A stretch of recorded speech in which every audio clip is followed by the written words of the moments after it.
Okay, so welcome back everybody to my series of interviews. I'm Keanu Dominado once again, and I am here tonight with Jeremiah Cuyas. So to the viewers watching, good evening, good morning, and good afternoon to you. Just to kick off the series once again, we'll be continuing our series on getting started in racing simulation in the Philippines. To start things off, let's start with introducing our interviewee. So, who is Jeremiah Cuyas? Okay, for those who are watching right there, and before I get started, thanks very much, Keanu, for giving me this opportunity to spend some time with you and your viewers to share my insights on the entire the racing sim world, and all of those in between. So, just to start things off, I'm Jeremiah Cuyas, but they normally call me online as Myogi because of my YouTube channel, MyogiWarrior34. And I don't know if it's appropriate for me to actually give this information, but I am right now 29 years old, an animation graduate, and I'm mostly working on the multimedia field. So, with regards to, in terms of my channel content, since I did mention that I am affiliated with YouTube, most of my content, if it wasn't games, if it wasn't animation, it's mostly about, as you can see here, it's mostly about cars. So even the games cover, they are mostly about cars. So that's my, like, you could call it like a small trademark, but we'll get more to that later.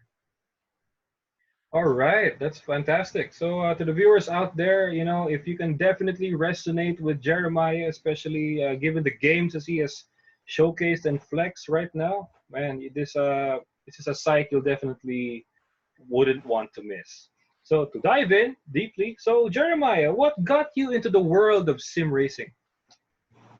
What got me into the world of sim racing? I don't know if I could actually go way back to from when I was a kid, because the biggest influence to this one was my own parents, specifically my mother. It started off with something small like identifying which cars that we see around there, up to the point that when I got my first console, the very first game that I booted up there was Ridge Racer Type 4. And then as soon as I Oh, found out the yes. market, yeah, it's a classic. It introduced me to the two types of racing styles which are very popular nowadays.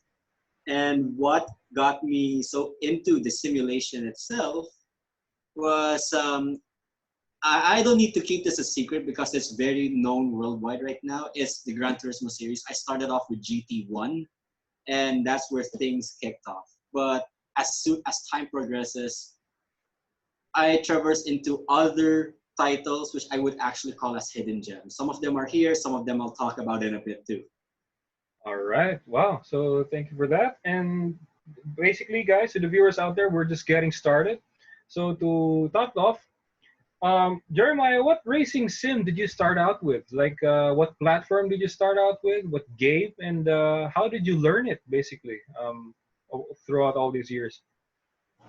Okay, so a little throwback to Jeremiah for a few seconds earlier. Like he said, PlayStation 1, Gran Turismo, Ridge Racer Type 4, that's where it all started.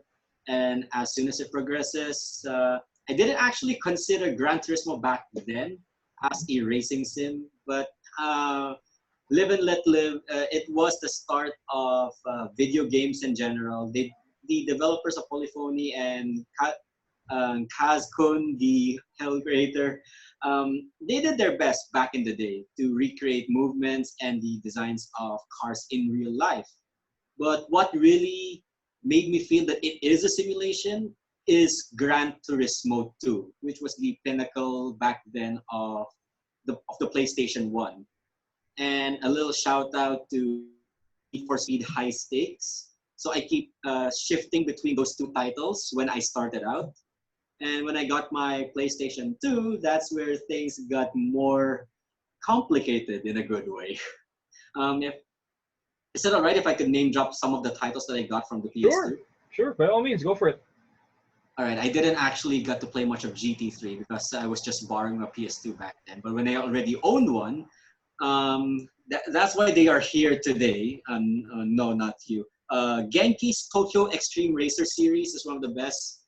It is an underrated gem from Japan, and it was sold very cheaply in the West and in the UK.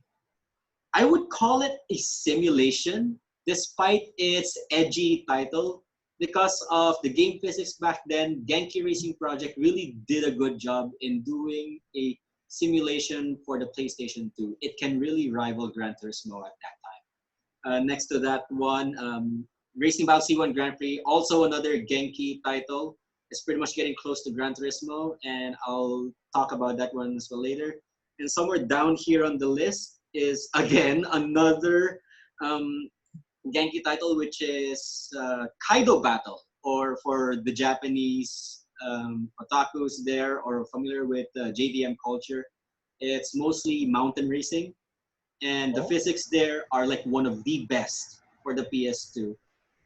I wouldn't say it can totally rival Gran Turismo's more in-depth and more global physics design and detail, but I would say it is one of the best. And seeing that it's kind of popular nowadays, especially those who are doing street races, both enclosed and on their own. If you want to do that, but do not want to risk of being a, a daredevil driver, then find a copy of that game. Especially if you do not have a PS3 or PS4 yet, it's a start. It's like Initial D, but at least it's close to a sim version of Initial D, mhm. and you can get a lot of tips and pointers on how to do car control there, which I benefited a lot of in real life. Nice. So basically, to the viewers out there, you can see right here on all the games in the past can still deliver massive value even until this day, because the skills that you carried over from all those past games can be greatly applied even to the modern games right now. Am I right, Jeremiah? Yeah, you're absolutely right there, Kenyon. Actually, a little trivia about myself. I didn't actually go to a driving school per se when I got my own driver's license. What trained me, believe it or not, was Gran Turismo, specifically Gran Turismo 2. The moment we had a little bit of excess cash to buy a PlayStation 1 wheel set, racing wheel set, that's what Ooh, I used to practice on. And miraculously, I aced my driving test because I've been treating Gran Turismo 2 like an actual simulator. nice. Nice. So basically, it was a huge background and a jump start for you, wasn't it? Yeah, that's where it all began, actually. Nice, nice. So also, if I were to ask you, Jeremiah, how would you recommend that for someone who has no idea about what sim racing is, how would you recommend him or her to get started in the world of sim racing? How to get them started. Because, well, if anything, one thing, whenever you see sim racing, instantly they will think, oh my God, is it gonna be expensive? Because the things that they see right now from current sim racers, they'll need, if you're on PC, you'll need a very powerful rig, or if you're on console, specifically a PS4 and an Xbox 360, along with a wheel set for either or of those two. So yeah, it is expensive, but the least I can say, you do not need to start that expensive already. You do not need to start that high yet, just because that is the norm. That is the meta. You can take a page from my own book and start from something, even as a handheld would be fine. Just to give you like the feel. When I say feel, I'm not talking about physics, but I'm talking about the general control of racing games in general, not just sim racing. And if you're on console, on a cheap console, the titles that I recommended earlier are a good start. If you're on PC, there are loads to start with. You just have to find the one that matches on your own computer, which matches on your own budget. So you do not necessarily need to start off that high, pardon my Filipino for those who are watching overseas, when we normally say na, uy, wheel ka dapat agad if you're gonna start sim racing. No, that's not technically true. True. Basically, one thing that we're also promoting is that from also to the viewers who are actively following this series of interviews is that if you recall all the past interviews before, even a keyboard and mouse warrior can get on sim racing, right? And also a controller, an Xbox 360 controller for PC, for example, or a PS2 controller just for PS2. You can get started. I'm technically one of those keyboard. I'm technically one of those keyboard and mouse warriors myself. There you And have it. controller. Right? And it's not that bad, right? Just to get started, to learn the fundamentals, right? It doesn't have to be big on the start, right? Yeah, and at the same time, it doesn't mean that if you're stuck with just a keyboard and mouse slash controller forever, it doesn't mean you suck at the wheel. Hmm. It's more on applying what you've done on the keyboard and mouse and trying it out or recreating it on a wheel. So there's a way to actually do it. So the more you do it, even on just a keyboard and a mouse or a Hmm. controller, and the more you see yourself move in the game, you can you can understand and learn how to recreate it with the wheel, and it's easy adaptability. Yeah, exactly. And well, there's also a lot of room for growth, especially once you start small. Because when you start big, the growth ratio or the percentage will be pretty slow. But if you actually have a background from way back, from something simple, it's gonna be massive. And if you're gonna be looking back to your memories or why you started, wow, it's always a nice sight to look back to. Yeah, there's never a harm to actually start small. Yes. And at the same time, if you're just trying it out, you're not actually doing serious about it. If you Hmm. start off that small, you will not be having that less of a regret. Unlike a person who would say they jump straight to sim racing, they instantly bought a wheel, they made a rig set, and then they found out in the end, oh, this kind of genre is not for me. Their biggest regret would be the tens of hundreds of thousands of pesos of wasted investment. Yeah. True. So also to supplement to that, for Jeremiah, are you leading more on actual racing or esports? Hmm. I've actually dreamt back then of trying out for actual racing. I mean, up to this day. Hmm. But of course, I always have to make sure that I keep my feet on the ground. So, in terms of long term, in a sense, I would be more on the esports side. But if you ask me, again, while keeping reality in check, but if we remove reality out of the picture, I wouldn't mind going for both sides. But that's not always the case. You have to really have a realistic mindset. Um, Long term, as of this moment, as of present, yeah, sim racing or racing via console or PC in general would be just fine to start with. Yeah, not just because it's cheap, but it's less risk and more chances for experimenting. Unlike with actual racing, where almost anything and everything is a one chance only opportunity, not just with not just with getting the actual opportunities, but when you're actually there holding the wheel on the track, that you only have one shot to clear this. Like there are no do-overs, no retakes. Hmm. So both have their pros and cons, but yeah, again, if there is no factor such as a reality check, or if you have unlimited retries in your life, then I would say I wouldn't mind going for both. Actual to actually live out the dream, and use sim racing as a means of practice when I'm not behind the actual wheel. Yeah. Basically, wow, you pretty much nailed the explanation. So given the circumstances and the opportunities later on, you actually got to consider it. And wow, I appreciate it. And also, just to add to that question, Jeremiah, what are your secrets to success, basically, to those, for example, if there are viewers who are watching who are actually avid sim racers but just can't have that edge to actually beat the best guy in a certain challenge, how would you go about this, Jeremiah? Oh boy, I think I'm getting war flashbacks on a certain event that I applied with as of recent because of the whole ECQ. Is it okay if we could tag everyone to which event that was I'm talking about? I'm pretty sure you're familiar. Sure, sure. would you want me to plug it or you want to do it? You go ahead. All right. So basically, it all started with the first few days of this lockdown due to this pandemic. Among our little circle of friends, a guy by the name John Carlo Pelayo started a Tsukuba challenge in Gran Turismo 6, wherein we have to beat a certain time that has been clocked in by one of our friends who is the fastest.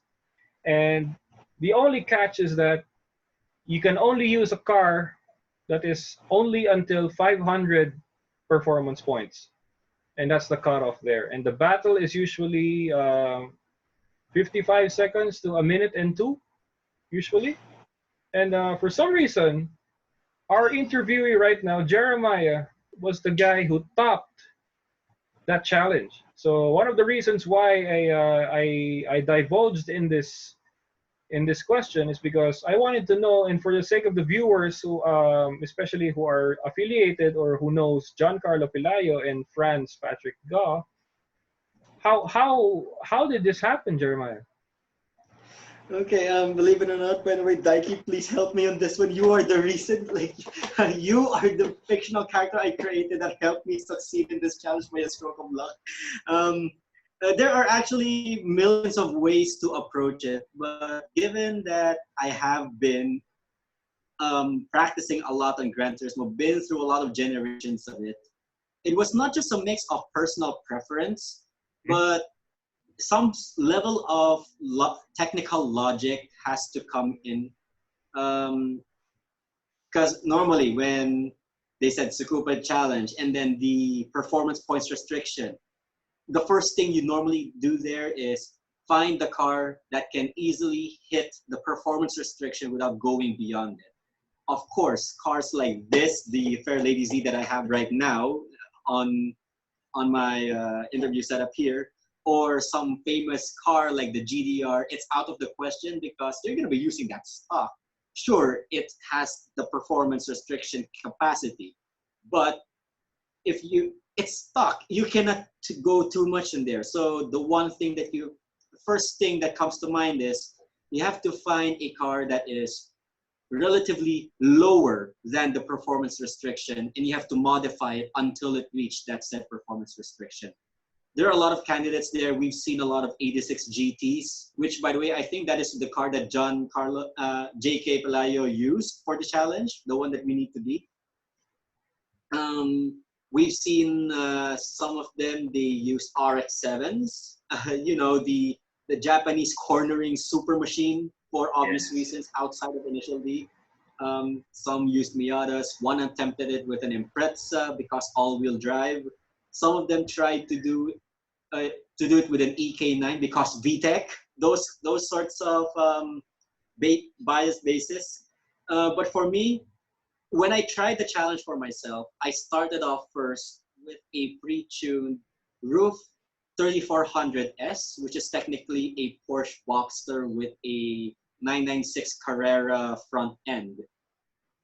The reason why I chose that one, like I said earlier, technical logic. So I was after more on power to weight ratio. At that time, the Roof 3400 that I used had a perfect 50-50 weight distribution. But what I always need to make sure in mind is that the weight is as close as possible to 1,000 kilograms with enough power to keep me on that long straight of Tsukuba.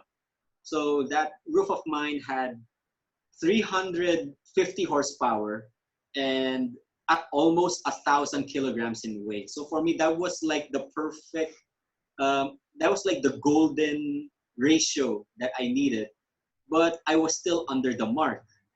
So, and that was me playing safe. And if you tried to use the same car as me, you would hopefully be getting better or probably the same time record as me. So I decided, screw the safety measure. I need to get a little more edgy. So I went with more complicated cars, which would still hit the mark.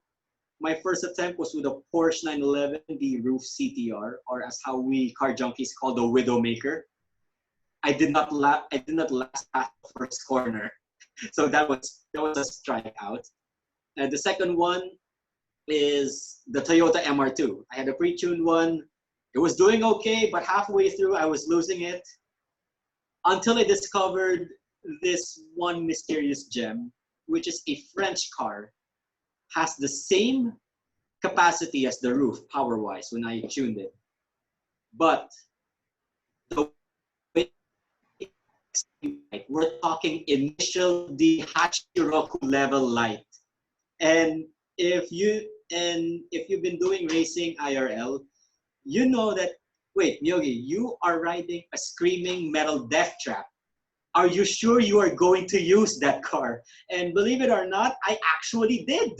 Oh, wait, hold on, it's getting a little chilly. Let me just turn off the air. There we go.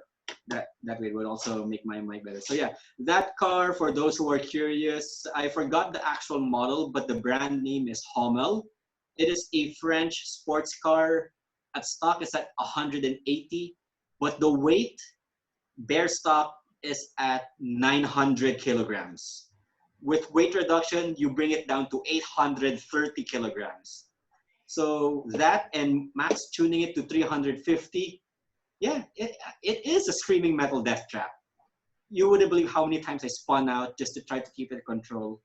And I coined this term that I call, I actually forgot the term that I had for it, but what I simply do is I engage it to a higher gear and I control the speed by just using the throttle.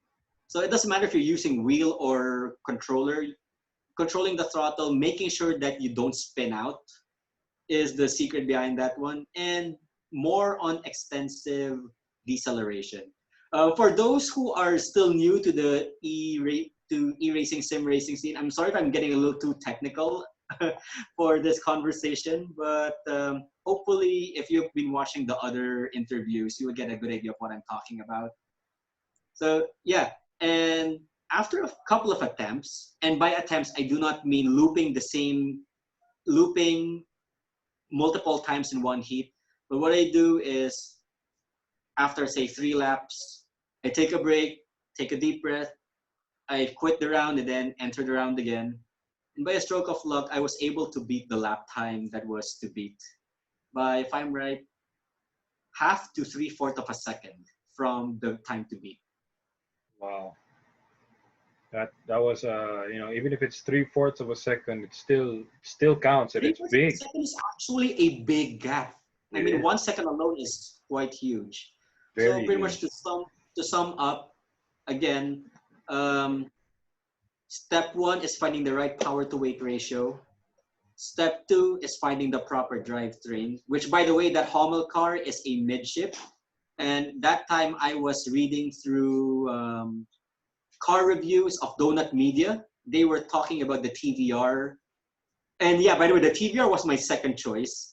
It was doing good, but it keeps falling short on the final straight because it's big meaty body.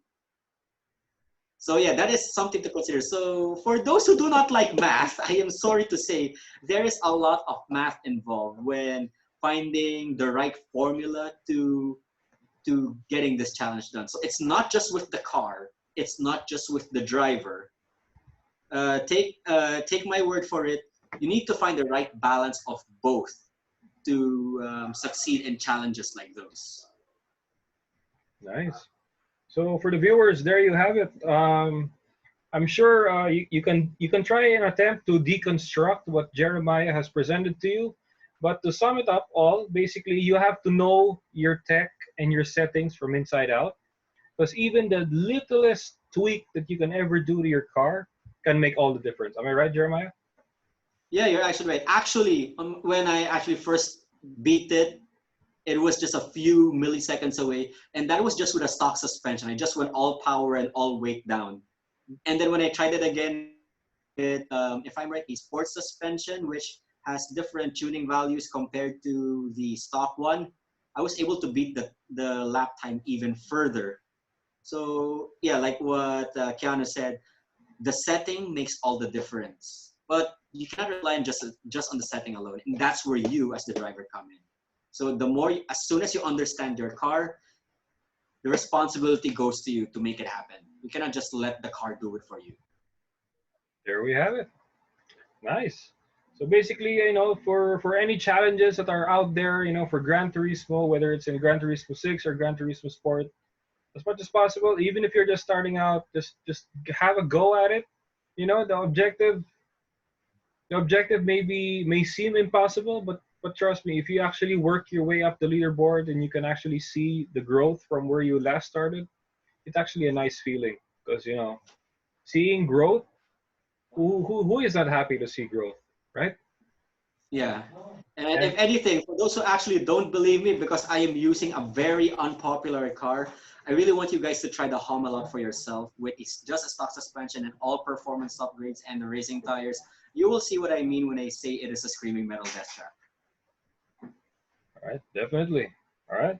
So also to sum up the next question, actually, Jeremiah, do you believe that racing simulators are the future of the racing world? Hmm. Well, there are millions of ways that even modern entertainment have represented it. Going down as low as to, for the sake of children to understand, I'm pretty sure everyone here knows Pixar Studios movies, Cars, especially Cars 3. And that's what you've seen there. Even if they're just cars acting as people, they are using simulators, especially on the part when they where Lightning McQueen was trying the simulator. He was like, oh no, this is easy because I've been racing myself. I am a legend. This is nothing to me. And then you see on the next scene, he just simply crashes and burns, which, by the way, I meant both figuratively and literally. So you can see that it's a reflection of what impact the sim racing has, even in the professional world. So it's safe to say that, yeah, it is the future. Hmm. Because, again, um, just like to quote something here, I forgot who it came from, but legends are made, they are not born. And Yes. sometimes the origins of these legends, they're not always from the affluent types of families or backgrounds. They could sometimes come out as from the middle or lower class, sometimes from people like you and me, Hmm. which, by the way, for me, my family background, we have zero relation to automotive or motocross or anything to do with racing in general. It's just me because of my love and passion for cars and my passion for e-racing. Again, I started out with just a console, and then I tried it out when I was taking my license, and when I tried it out on the actual circuit when I did go-karting, it actually benefited me a lot. So yeah, e-racing could potentially be the future, and it's a gateway of opportunities for anyone who really has the drive for it. Even if you do not have the investments or the financial backing of it, e-racing is like the closest you can get. Not, I'm not saying that because it's cheap and accessible, but I'm saying it because it gives everyone an equal opportunity to do so. Well said, man. I mean, with that, it's actually proven actually from given the events happening nowadays, since we are under a lockdown due to this COVID-19 pandemic. And if I came to realize, actually, if you go on Facebook right now, pretty much every major racing events or leagues are either canceled or postponed for this year. And it comes to think of it though, what are the professional race car drivers doing now? And guess what? They're all into esports right now. F1 is making a room for actually all Formula One drivers to even carry out the season online this time. WRC is doing the same, even for World Rally drivers. So, given this pandemic, it's actually a boom for racing simulations and for esports. So, what Yeah, better? Sorry? even locally, right? Tuason Racing School, they're hosting sessions Yes. in Haya GT Sport.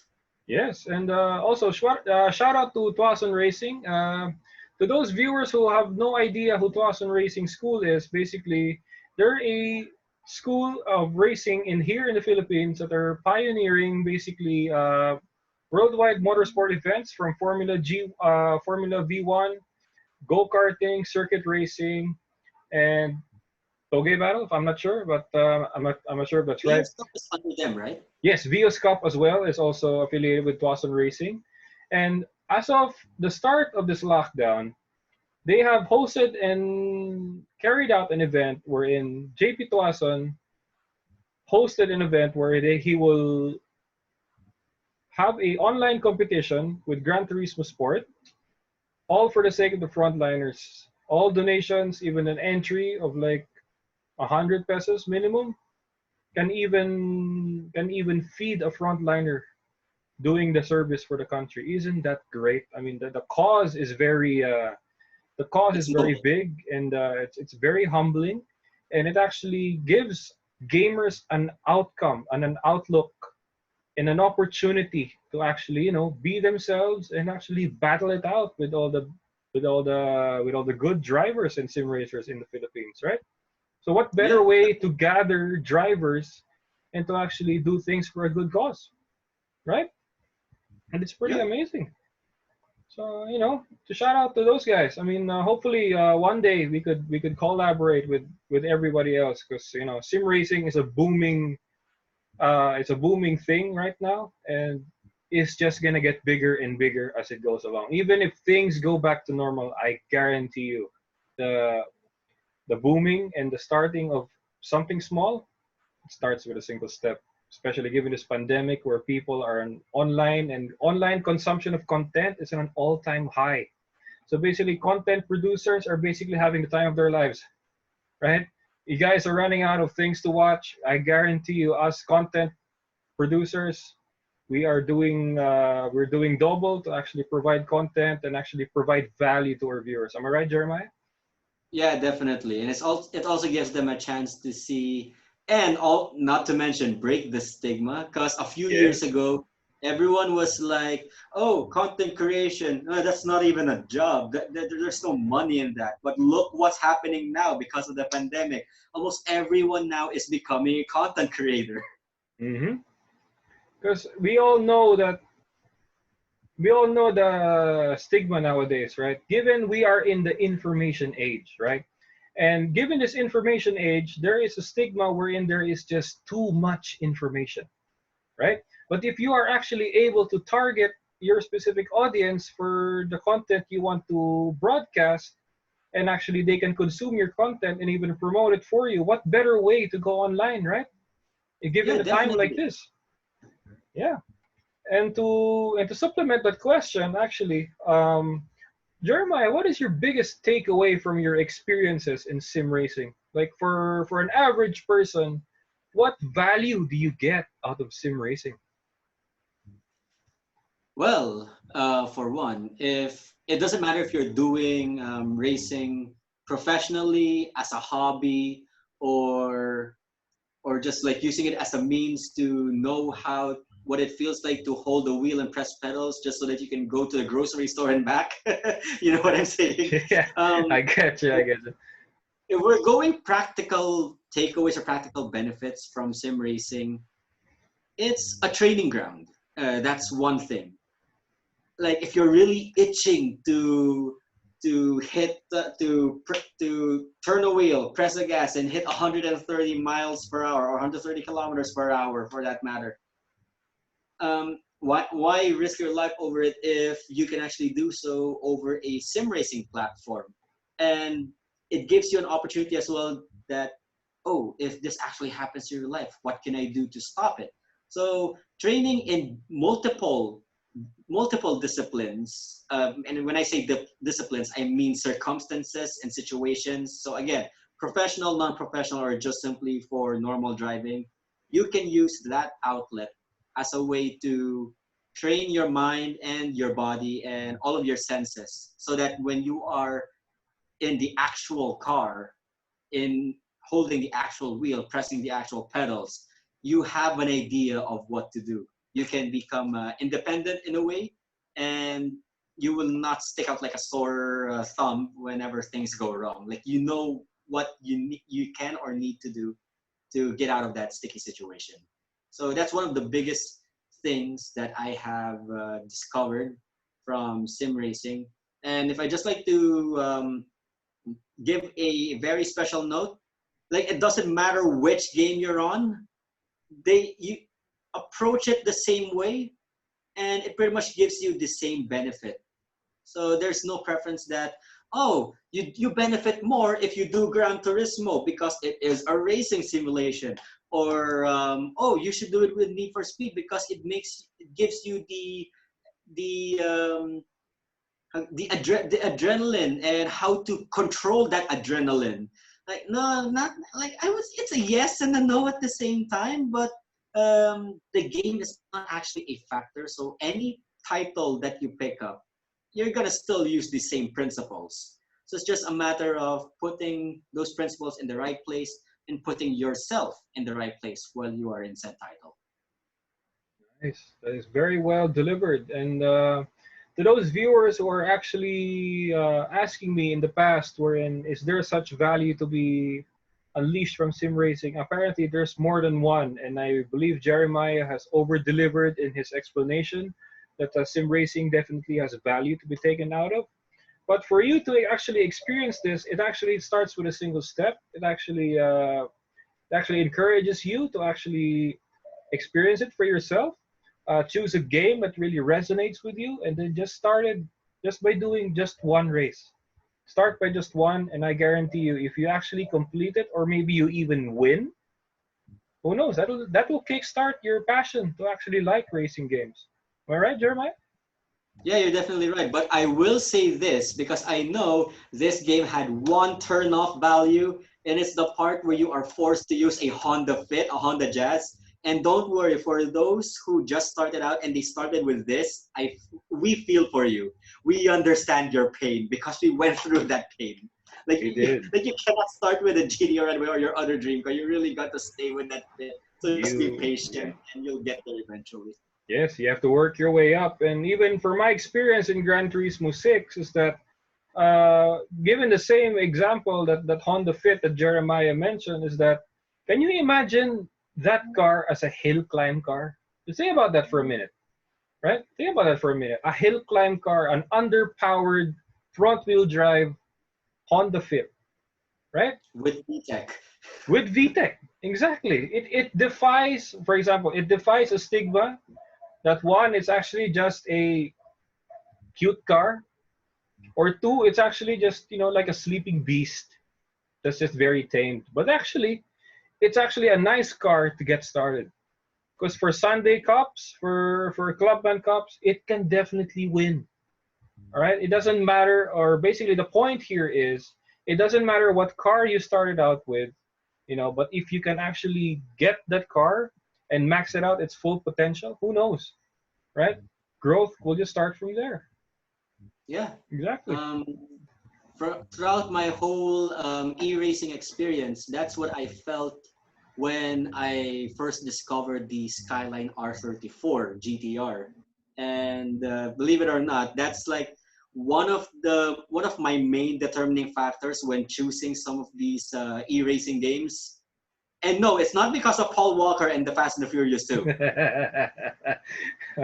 All right, go on, go on. No, that's basically it. All right, wow. You reference it to Fast and Furious. You got me there. Yeah. Yeah, because it's a common stigma for Nissan Skyline fans that most of them, I would say majority of them, they do not like the car for what it is. They like the car because it's driven by Paul Walker. Well, you got that right, and especially from the past, I would say that Grand R34s are usually heavy, right? Yep.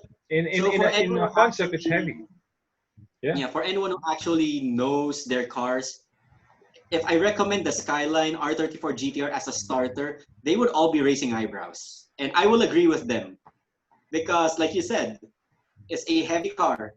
It Yeah. understeers. It's thick. It's meaty. But me, because I've been with it through thick and thin, through different titles made by different developers with different physics, different approaches. I love every bit of that car, and I will not trade it, not even for an R35, which is thicker. Yeah, definitely. Because even updated tech is actually pretty heavy as well, right? They're just gonna get heavier by the year. Oh dear. I hope not. Aerodynamics, please come through. It's one compensate basically. Yeah. So also, I'm also curious, Jeremiah, what is your racing discipline of choice? Given that racing by itself is a big spectrum, right? Well, what discipline are you leaning more into? This question brings me flashbacks to Grid Autosport, one of the many SimCades that I have never finished. Which, by the way, I think I can classify Grid Autosport as more of a simulator than a SimCade. Grid 2 is a simulator. Grid 2 is a SimCade. But Grid Okay. Autosport, it's an actual, because of the changed physics, it's an actual simulation. Hmm. Um, but that's just my opinion and info about it. But for me, I don't think sprint. I don't think sprint would be considered. But then again, right now they are giving high regards to sprint racing, which for those who don't know, it's a point A to point B type of discipline, which is Hmm. normally they borrowed from. If I'm right, like they kind of got that same idea from rally events. Yes, yes, Yeah. Because yeah. with circuit, there are a lot of things to consider, like the number of laps and such. Drag racing is about the sync between the driver's shifting points and the power that you can develop. Drifting Yeah. is about controlling beyond what you can control. Yes, see, there are a lot of factors in this one. And throughout my entire sim racing, e-racing experience, I've been through almost each and every one of them. But I would say that the one that I enjoyed the most is more on the sprints, not just on rally, but even on road racing for various reasons. And I am pretty sure this was one of them. Because, you know, the Uh-huh. use of the genre, if you take out the anime-ish factors about it and you see it as like some sort of representation of best motoring international or in a children's aspect, it's Hmm. technically sprint racing. You go from Actually, point A yeah. to point B, and it's very enjoyable, and it gives you an opportunity to, because one of the biggest challenges there is learning the map in one go, in one shot. Unlike if it's circuit, you can loop around the map, loop around the area and see the same corner again and again and learn it. But this one, especially like when you are on an event, if you're not practicing, if you're not on time trial, you only have one shot to get that corner right, or else your rivals would overpower you. Mm. So yeah, I think that is my favorite out of it all. Not just because of practicality, but because it's fun and in one way or another challenging. So I'm seeing a pattern here, Jeremiah. I guess since your racing discipline of choice is sprint, I guess the thrill of actually completing point A to point B is actually your thing, isn't it? Yeah. Oh yeah. This is one title that I actually wasn't able to mention earlier, back when I was talking about the PS1. One of my, if it wasn't Gran Turismo, if it wasn't Ridge Racer, if it wasn't Need for Speed High Stakes or Porsche Unleashed, one of the other titles that I spent a lot of time on was actually V Rally 2. Oh, nice. Yeah, I know, no Skyline there. I was disappointed, but it didn't matter. I made the Impreza 99 driven by Colin McRae, Hmm. and it was hard finishing that game, especially given the harsh penalties that the game offers in Yes, going through all the race modes. very true. Very, very true. So And yeah, and I think yeah, one way or another, that is how my love for sprint racing actually stemmed from, without me even realizing it. wow. So there you have it. To the viewers out there, inspiration can come from unexpected places, especially not to mention some games in the past. Wow, who knew, right? Like for example, since Jeremiah's usually games are usually Gran Turismo, Initial D, and who would have thought? that one of the inspiration of his racing discipline of choice was a rally game. Right? Like for me right now, I did not see that coming. All right, Yeah, so I'm it was I'm just a as late shocked as all of realization you. for me, actually. Yeah, do I? So we're learning something new as we go along, and this is pretty amazing. And also, oh, I'm getting a question here from one of the viewers. Do you have a page where your viewers can reach out to you, or like a YouTube channel or a Facebook page? So feel free to promote, Jeremiah. Time's Hmm, yours. all right. Well, I got a lot of social media outlets right there. Let's start with the easiest, which is YouTube. Again, my channel is MyogiWarrior34. Again, that's Myogi, as in. Sorry, I keep bringing this out a lot of times, but it's from initially the Myogi Night Kids. So same spelling of the mountain. So that's Myogi, and then just add warrior there because I was an edgy little brat when I made my channel, and add 34. So yeah, that's the name of my YouTube channel. Most of my content there is, like I said earlier at the beginning, racing games in general from different platforms. Gran Turismo, Wangan Midnight Maximum Tune, Wangan Midnight for the console, Initial D if, of its various forms. I did cover Ridge Racer back then as well. Though right now my current project is a story-based racing Let's Play, which I would like to call Mugen After Story. It's actually based off my racing story back with Wangan Midnight Expressway forums, which, if I'm right, it had around 50,000 hits ever since I finished writing it. And this is actually a direct sequel to it. So it's not just catered to racing fans because of the connection with the Initial D lore, which, by the way, is not canon. But also, I'm trying to penetrate the I hate to use this word, but the normie market for those who are after other genres such as romance comedy, sci-fi, the kinds of unexpected, those kinds of storylines. I am actually the story aspect of that Let's Play of mine of Initial D. I've actually turned it into a visual novel game. I am going to send Keanu the link to the game. It is actually free to download Ooh. and it automatically directs you to my playlist of my Let's Play of Initial D Arcade Stage 7, which I made a little bit of a twist there. And FYI, with regards to Initial D, Kyoko is still best girl. Yes, Yep. definitely. And don't worry, I am not lumping her up with Keisuke because she deserves better. Yep. If the Right, for viewers more out info, there just who go to my are into channel. Initial D, go for it. Feel free to discuss lores with Jeremiah and I, because basically, as you can tell, we're also a diehard Initial D fans. So keep going, Jeremiah. Yeah, before I continue with other social media platforms, did you know that I once hated Initial D back then? Really? Really, because I had because of my influence because of the influence of sim racing from the different kinds. The moment I discovered Initial D, I was like, this is too good to be true. This is unrealistic. Like, how could an 86 Trueno GT Apex, a C class, be something as strong as tuned RX-7 and R32, a LAN Evo? It's like, that's hard to believe. I did not like it, but I took it all back in the end. The more I got deeper into the Initial D story. By the way, fourth stage was one of the best. Fifth stage was just purely meh. So initially for me ended with fourth stage. So talk about Initial D aside.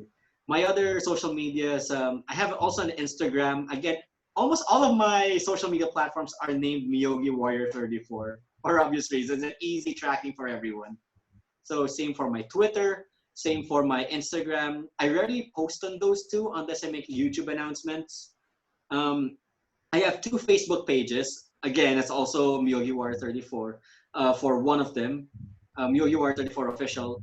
The second one is Myogi's Arts. Since I did mention earlier, I am a multimedia artist. Right now, I am part-time working with Otakute TV, a cosplay slash entertainment shop run by Japanese in Manila.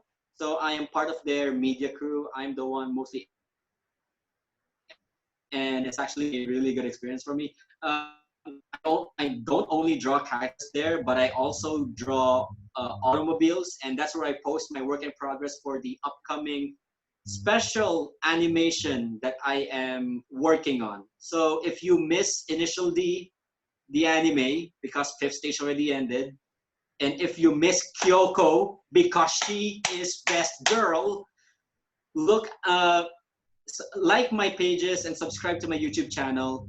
The moment I make announcements that it's gonna be premiering, I want you guys to watch it as well, so that you can see Kyoko in all her glory alongside with my other original characters.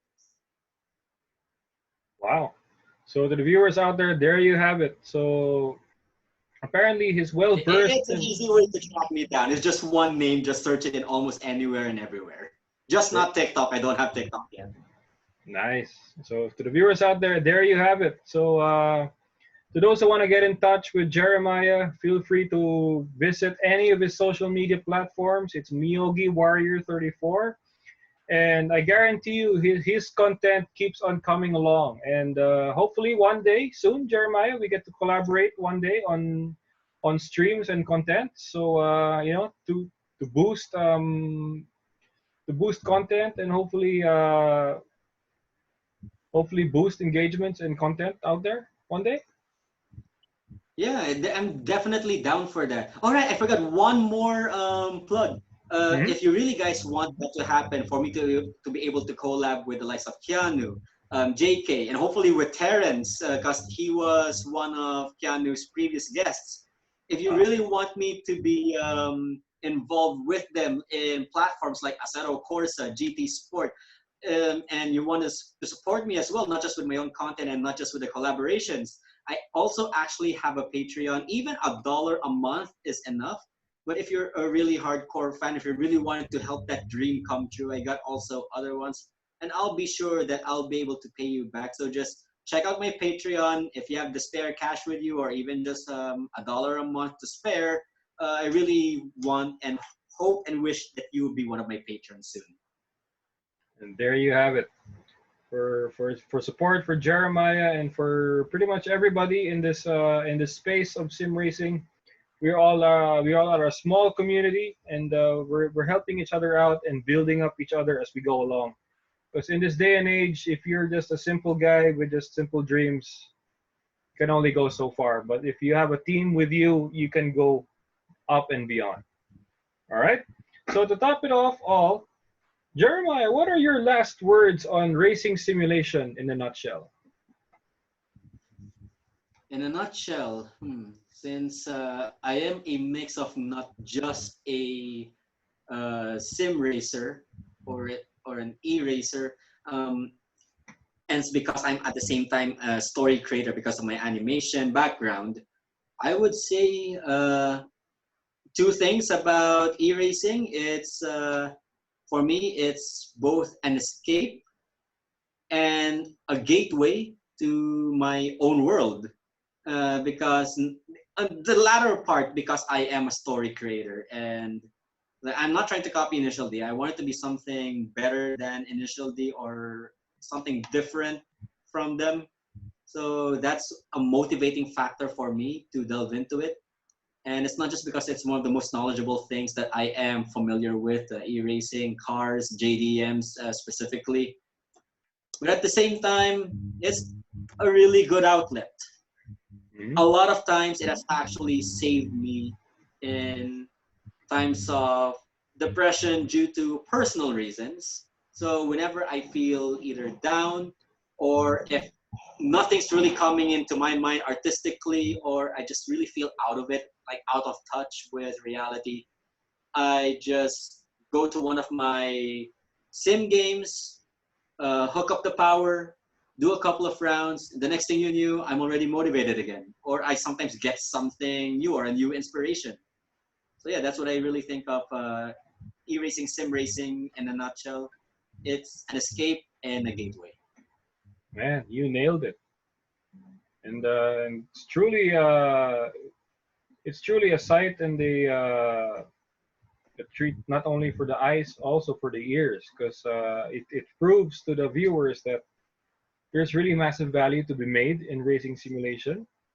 So to top it off all, so with this, it actually concludes the interview. So Jeremiah, I would like to thank you for your time. I know your time is very valuable to you. And I hope to the Yeah, viewers thanks as out well. there, I'm this, delighted with this opportunity. yeah. And also to the viewers out there who are watching, I hope this interview has provided massive value to you.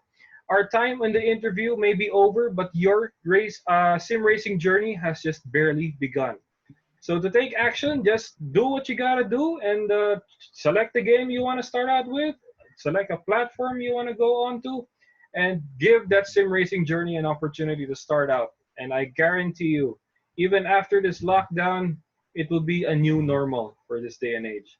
So thank you again. So to my viewers out there, see you on my next interview. And Jeremiah, thank you again for your time. And don't forget to like, follow, and subscribe Dominado eMotorsports Rally and along with MyogiWarrior34. And with that, I bid you thank you and see you in the next interview. Bye-bye.